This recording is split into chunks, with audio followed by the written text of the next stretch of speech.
How to turn off contacts on Instagram.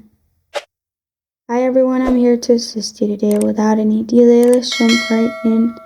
First, open Instagram. Log into your Instagram account, then click on your profile located at bottom right corner of your screen. Then click on three lines at the top right corner of your screen. You'll find settings pop up. Click on Account Center, which is at the top. In Account Center, you'll find this kind of screen pop up. Click on Your Information and Permission. Click on Upload Contacts. Select Instagram account. Then make sure Connect Contacts is turned off. After you turn this off, contacts on Instagram will be turned off. This is how to turn off contacts on Instagram.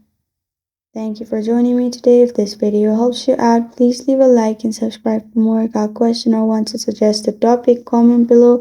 Thank you for watching.